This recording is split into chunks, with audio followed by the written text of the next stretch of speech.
UGC net JRF की विशेष श्रृंखला सारांश समग्र में आज मैं उपस्थित हूँ राही मासूम रज़ा के उपन्यास आधा गांव के साथ। जी हाँ, आज की इस सीरीज़ में हम जानेंगे विभाजन की त्रासदी से जुड़े हुए कुछ उपन्यास को। और आज जो प्रथम उपन्यास मैं आप लोगों के बीच में लेकर उपस्थित हूँ वो है आधा गांव। आधा गांव को जानने से पहले, इसके बारे में जो भी तथ्यात्मक सच्चाइयाँ हैं उन तक पहुँचने से पहले हम जानेंगे पहले राही मासूम रज़ा के बारे में। इनका जन्म हुआ था 1 सितंबर 1927 को गाज़ीपुर में और निधन हुआ है 15 मार्च 1992 को मुंबई में। राही मासूम रज़ा के 3 उपन्यास बहुत ही महत्वपूर्ण हैं, आधा गांव, टोपी शुक्ला और ओस की बूंद। और विशेषकर आधा गांव का प्रकाशन वर्ष है 1966। उत्तर प्रदेश में गाज़ीपुर नाम का एक जिला है और गाज़ीपुर से लगभग 11 मील दूर एक गंगोली नाम का गांव बसा हुआ है। उस गंगोली गांव में शिया मुसलमानों की कहानी का चित्रण इस उपन्यास में किया गया है।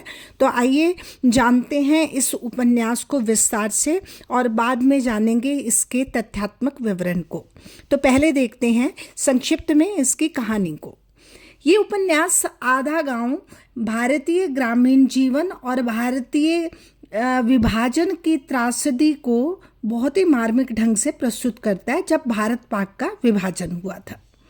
इस उपन्यास में उत्तर प्रदेश का गाज़ीपुर जिले के एक गंगोली गांव पर आधारित कथावस्तु को रचा गया है, जहां पर हिंदू और मुसलमान लंबे समय से एक साथ रहते आए थे और तब उनमें बहुत ही मेलजोल था, उनमें पारंपरिक एक तरह से संबंध था, उनके आपसी संवाद रिश्तों से, स्नेह से भरे हुए भी थे।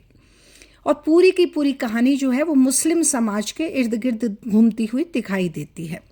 विशेषकर अशराफ और अजलाफ यानी कि उच्च वर्ग और निम्न वर्ग के बीच में सामाजिक अंतर को भी ये कहानी इंगित करती हुई दिखाई देगी। अब राही मासूम रज़ा ने इस गंगोली गांव के लोगों के जीवन को दिखाया है, उनकी बोलचाल को दिखाया है, उनकी संस्कृति को एक सुंदर जुबान देकर और इस उपन्यास में चित्रित किया है। और तो और उनके संघर्षों का बहुत यथार्थ रूप इस उपन्यास में चित्रित किया गया है। जब भारत और पाकिस्तान का विभाजन हुआ तो इसका असर गंगोली गांव पर भी पड़ा और हिंदू और मुसलमान संबंध जो अब तक प्यार से मेलजोल से रहते आ रहे थे, अब ये संबंधों में तनाव धीरे धीरे बढ़ने लग गया। जो लोग पहले एक दूसरे के सुख की कामना करते थे, एक दूसरे के सुख में साथ थे, अब उनके बीच में एक अनचाही और एक अनिश्चित सी दूरी पैदा हो गई, एक अविश्वास और अलगाव का भाव पैदा हो गया। अब इनमें से कुछ लोग पाकिस्तान जाने की सोचते हैं, जबकि कुछ लोग अपने जन्म स्थान को छोड़कर कहीं नहीं जाना चाहते। और उपन्यास दिखाता यही है कि राजनीति और धर्म के नाम पर कम से कम इंसानों के बीच में दीवारें खड़ी नहीं होनी चाहिए, परंतु हुआ ऐसा ही। राजनीति और धर्म के नाम पर इंसानों के बीच में दीवारें खड़ी हुई। ये बल्कि कहा जा सकता है कि ये केवल एक गांव की कहानी नहीं है, बल्कि बंटवारे के दौरान देश के असंख्य कोनों की पीड़ा और सामाजिक विघटन का प्रतीक है। तो कुल मिलाकर ये उपन्यास हमें बताता है कि व्यक्ति की असली पहचान जो है वो इंसानियत होनी चाहिए। धर्म और जाति की मोहताज जो पहचान है वो व्यक्ति की असली पहचान नहीं है। राही मासूम रज़ा ने बहुत ही संवेदनशीलता के साथ दिखाया है कि जब विभाजन होता है तो विभाजन केवल भौगोलिक नहीं होता, केवल ज़मीन का नहीं होता, बल्कि उस विभाजन की दरारें व्यक्ति के दिलों को भी बांटने का काम करती हैं। वो दरारें दिलों तक का छेदन भेदन कर डालती हैं। तो आइए अब जानते हैं इस उपन्यास के तथ्यात्मक विवरण को। इस उपन्यास के लेखक है राही मासूम रज़ा और उपन्यास का नाम है आधा गांव।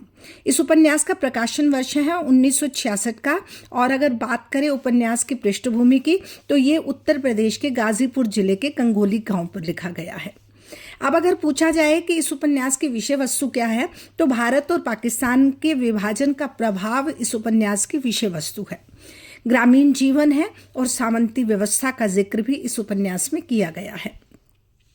मुस्लिम समाज की आंतरिक संरचना को ये उपन्यास दिखाता है और दूसरी तरफ हिंदू और मुस्लिम संबंधों पर भी दृष्टिपात करता है। अगर भाषा को हम देखें तो भाषा इसकी पूरी तरह से बोलचाल की भाषा है और कहीं कहीं उर्दू और हिंदी का मिश्रण भी हमें देखने को मिलता है। आधा गांव जो ये शीर्षक है, ये विभाजन के कारण बिखरा हुआ समाज है, टूटा हुआ जीवन ही यानी आधा गांव है। अब हम बात करते हैं इस उपन्यास के मुख्य उद्धरणों पर, जिनसे हमें उपन्यास को पहचानने के लिए कहा जा सकता है। गांव कभी पूरा नहीं होता, वो हमेशा आधा ही रहता है। ये है पहला महत्वपूर्ण उद्धरण। ऐसे ही उद्धरण की अग्रिम श्रृंखला में दूसरा उद्धरण है, धर्म इंसान को बांटता नहीं है, लोग उसे बांट देते हैं। या फिर वतन केवल जमीन का टुकड़ा नहीं, वो यादों और रिश्तों का नाम है। और ऐसा ही एक और महत्वपूर्ण उदाहरण ये है, इस उद्धरण में इंसान की पहचान उसके मजहब से नहीं, उसके कर्म से होती है। आइए अब जानते हैं इस उपन्यास के प्रमुख पात्रों को, जिनको हम एक एक पंक्ति के साथ उनके व्यक्तित्व से संबंधित करके देखेंगे। तो पहले हैं नफीस। वो बहुत ही संवेदनशील है। वो बदलते समय में और समाज में दोनों के बीच में जो द्वंद्व उत्पन्न होता है, उस द्वंद्व से पीड़ित है और हमें इस उपन्यास में द्वंद्व को झेलता हुआ दिखाई देता है। दूसरी किरदार है शम्मू। शम्मू बहुत ही भावुक है, बहुत संघर्षशील स्त्री है और निरंतर रिश्तों में उलझी हुई रहती है। तीसरी है हकीम साहब, जो परंपरागत सोच रखने वाले बुजुर्ग हैं, जो पुराने मूल्यों का प्रतिनिधित्व करते हैं। फिर है अब्दुल्ला। अब्दुल्ला सामाजिक और धार्मिक संघर्षों से जूझता हुआ एक व्यक्ति है। ऐसे ही एक पात्र है रज्जो। रज्जो ग्रामीण स्त्री की प्रतीक है, जो जीवन में कठिनाइयों को सहन करती है, या फिर ये कहा जाए कि जिसके जीवन में कठिनाइयां आम बात हो गई हैं। मौलवी साहब हैं, वो धर्म और समाज के बीच में संतुलन बनाने की कोशिश करते हुए हमें दिखाई देते हैं। तो कुल मिलाकर आधा गांव किसी एक गांव की कहानी नहीं है, बल्कि पूरे देश के बिखरते हुए सामाजिक ताने बाने की कहानी है। और ये उपन्यास हमें यही बताता है कि विभाजन जमीन का नहीं, बल्कि दिलों और रिश्तों का भी हो जाता है। तो एक बार फिर से पुनरावृत्ति करते हुए मैं यही याद दिलाना चाहूँगी कि इस उपन्यास का प्रकाशन वर्ष है 1966 और ये उत्तर प्रदेश के गाजीपुर से लगभग 11 मील दूर बसे गंगोली गांव के शिया मुसलमानों की कहानी का चित्रण करता है और विभाजन की त्रासदी को कहता है। धन्यवाद।